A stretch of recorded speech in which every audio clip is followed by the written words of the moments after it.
politiki na religiyo cyangwa se iyobokamana ni ibintu bitajya bipfa guhura cyane, kubera ko religiyo ni igice kiri ukwacyo, politiki nayo ikaba ari ikindi gice kiri ukwacyo. Politiki ni imikorere ishingiye kuko amaleta akora cyangwa se uko ibihugu bikora n'imiyoborere y'ibihugu bitandukanye, ariko religiyo ni imyizerere irimo kwizera ndetse n'imisengere, harimo no gusenga Imana. Izo mana akaba ari imana zitandukanye, kuko imyizerere ya religiyo ntabwo abantu bose bizera kimwe. Ahangaha wakibaza ngo ni ukubera iki politiki na religiyo ari byo dutangiye tuvuga. Politiki na religiyo ni ibintu bitajya bipfa guhura cyane mu buzima busanzwe, gusa turaza kubona ko mu mateka politiki na religiyo bigeze kugirana ibihe bidasanzwe hagati yabyo. Ahangaha tuhera mu kinyejana cya 14, aho politiki na religiyo bitari byoroheranye hagati yabyo, bifite intambara hagati yabyo, birwana nta ngingimira ndetse bitanihisha. Abaturage benshi ku isi babashije kubona ano makimbirane hagati ya politiki na religiyo. Ahangaha tuhera mu kinyejana cya 14, aho politiki yari iyobowe n'umugabo witwaga umwami Philippe wa kane wayoboraga Ubufaransa. Uyu mwami yari afite nyamasinde n'umugabo witwaga Papa Boniface wa munani. Uyu akaba yari nyir'ubutungane wayoboraga katolike cyangwa se idini rya katolike muri iyo myaka. Ahangaha turi mu mwaka w'1303 mu kinyejana cya 14. Ntibyaje kugenda neza kubera ko n'umwami wa kane witwa Philippe yaje gushimuta Papa Boniface wa munani wayoboraga katolike. Uyu mupapa yabitswe iminsi 4 ashimuswe. Nyuma y'iyo minsi 4 anarekuwe, ntibyaje kugenda neza, yaje gupfa. Gusa mu kinyejana cya 14 byari bitarafata indi ntera, kubera ko mu kinyejana cya 19 ahangaha turaza kubona umugabo witwa Napoleon Bonaparte. Napoleon Bonaparte uyu ni umugabo wayoboye ubwami bw'Ubufaransa, akaba yari n'umugaba mukuru w'ingabo z'Ubufaransa.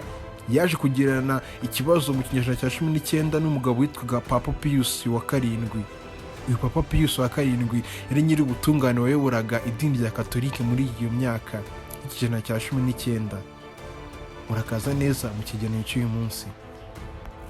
Duhereye kuri mupapa washimuswe Papa Pius wa karindwi, amazina ye nyakuri yitwaga Barnaba Nicolas Maria. Uyu mugabo yari papa yatangiye kuyobora idini rya katolike aribereye nyir'ubutungane guhera mu mwaka w'1800. Uyu mugabo yari yaravukiye mu gace kitwa Cesena mu Butaliyani, avuka mu kwa munani ku itariki 14 1742.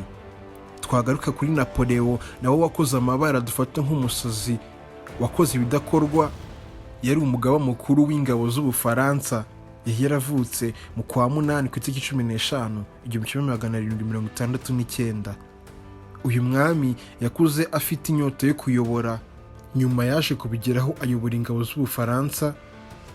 Gusa nubwo uyu mupapa Pius wa karindwi yari yarimitswe mu 1800 kugira ngo abe nyir'ubutungane w'idini rya katolike, mu Bufaransa hari kuba icyitwa French Revolution cyangwa se impinduramatwara y'Abafaransa. Kubera ko impinduramatwara y'Abafaransa yari yatangiye mu 1789, uyu mupapa yimikwa ayisangaho irimo irajya mbere kandi irimo irakorwa. Iyi mpinduramatwara y'Abafaransa yari itangiye gufata mu bihugu byinshi bitandukanye. Nibwo mu mwaka w'1881 uyu mupapa Pius wa karindwi yafashe icyemezo cy'uko agomba kugirana amasezerano uyu mugabo witwaga Napoleon Bonaparte, kubera ko Papa Pius yabonaga yuko French Revolution cyangwa se amatwara y'Abafaransa yari gufata ibihugu byinshi, harimo n'ahantu yari atuye cyitwa ku butaka butagatifu i Vatikani. Ku itariki 15 z'ukwa karindwi mwaka w'1881 Napoleon Bonaparte na Papa Pius wa karindwi basinye amasezerano yiswe Concordat of 1801 cyangwa se Concordat yo mu 1881. Aya akaba ari amasezerano yakozwe hagati na Napoleon na Papa Pius kugira ngo idini rya katolike rigirana amahoro n'ubwami bw'Abafaransa, kubera ko papa yabonaga yuko bidatinze nibishyira kera ubwami bw'Abafaransa buzaza gufata uno mujyi wa Vatikani, kandi akaba ariho ubutaka butagatifu bw'Abakatolike bwabaga, ari naho papa yari acumbitse. Amasezerano yasinywe anashyirwa no mu bikorwa French Revolution cyangwa se impinduramatwara y'abafaransa yari iyobowe na Napoleon Bonaparte nta kintu yigeze ikoraho kijyanye no kwataka cyangwa se guhungabanya umutekano w'idini rya Katolike. Mu gushyirwa mu bikorwa bw'ayo masezerano ku itariki 2 z'ukwa 12 1804 nibwo Napoleon Bonaparte yaje kwimikwa agira umwami w'igihugu cy'Ubufaransa cyangwa se umwami w'ubwami bw'Ubufaransa. Icyo gihe yimikwa ibirori byari biri kubera muri Notre Dame de Paris, urakaba ari urusengero rwa Katolike ruri i Paris mu Bufaransa. Gusa ahangaha haje kuba ikintu gikomeye, ikintu banaheraho abantu benshi bavuga yuko Napoleon Bonaparte yari umusazi, aho mu birori birimo birajya mbere bagiye kumwimika yacapuje ikamba ry'ubwami uyu nguyu Papa Pius wa karindwi akaryishyira ku mutwe. Birumvikana yuko yari yimitse. Ahangaha Papa Pius n'ibyegera bye barumiwe, n'abari bari muri ibyo birori byose barumirwa. Ubwo impinduramatwara y'abafaransa yari ikomeje kujya mbere, ntiyari igihagaze kubera ko noneho yari isigaye iyobowe n'umugabo witwaga Napoleon Bonaparte. Mu baturage basanzwe b'Ubufaransa yafatwaga nk'umusazi, gusa agafatwa nk'umuntu nanone ufataga ibyemezo bikomeye ku gihugu cyiwe cyangwa se ku bwami bwe bw'Abafaransa.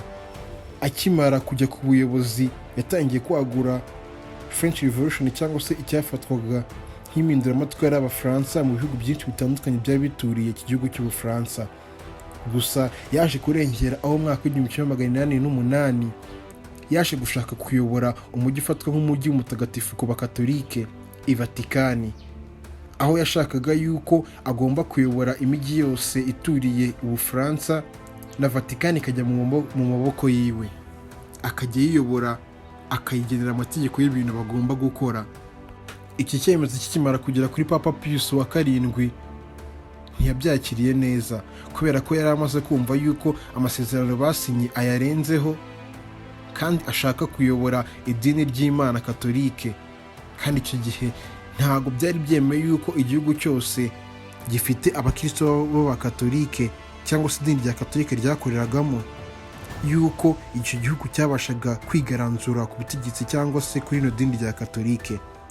Bari babashije kumirwa babonye umuntu wa mbere, gusa sinavuga ko ari uwa mbere kubera ko mu kinyejana cya 14 n'ubundi twavuze ko umwami Philippe wa kane yari yarigeje kubikoraho. Idini rya Katolike ryari ribonye ikindi kigomeke gishatse kwigaranzura kuri Katolike. Nta kabuza Papa Pius wa karindwi yahise asohora itegeko ry'uko amasakaramentu yose cyangwa se n'ibikorwa bya Katolike byose mu Bufaransa babifunze. Ako kanya akimara kubisohora, umuyobozi mukuru Napoleon Bonaparte w'Ubufaransa byamugezeho, gusa ntiyabyishimiye kubera ko yararakaye cyane.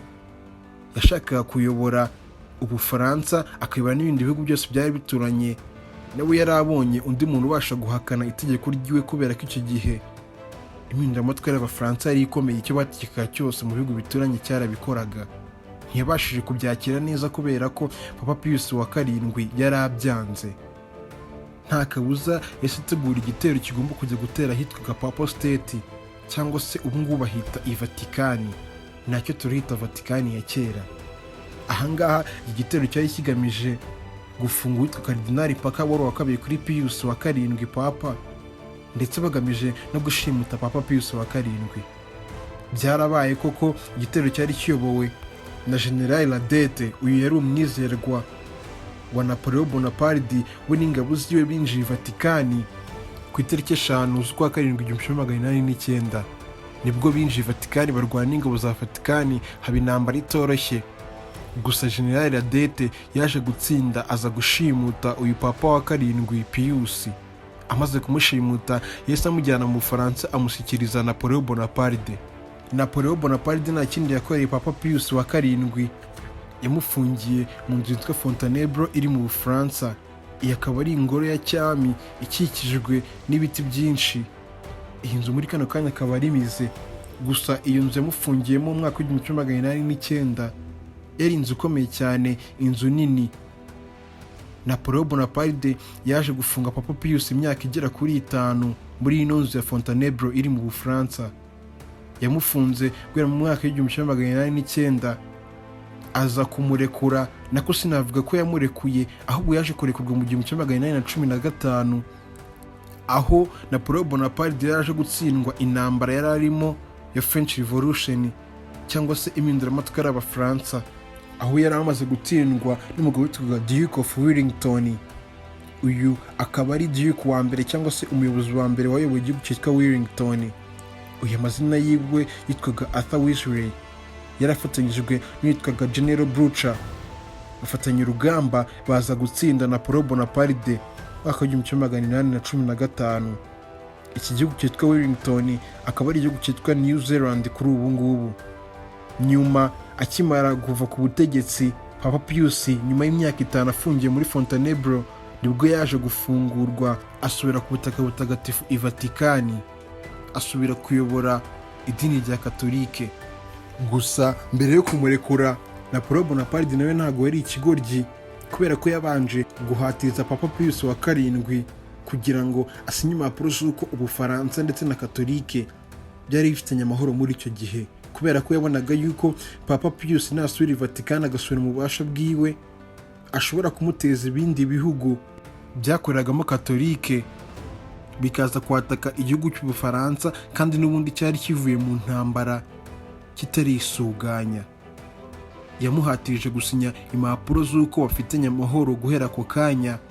Mu 1814 nibwo yaje kurekura Papa nawe yisubirira i Vatikani, asubira mu murimo wo kuyobora idini rya Katolike ndetse no kuba nyir'ubutungane. Mbashe kubashimira mwakurikiranye icyegeranyo cy'uyu munsi, naho ubutaha.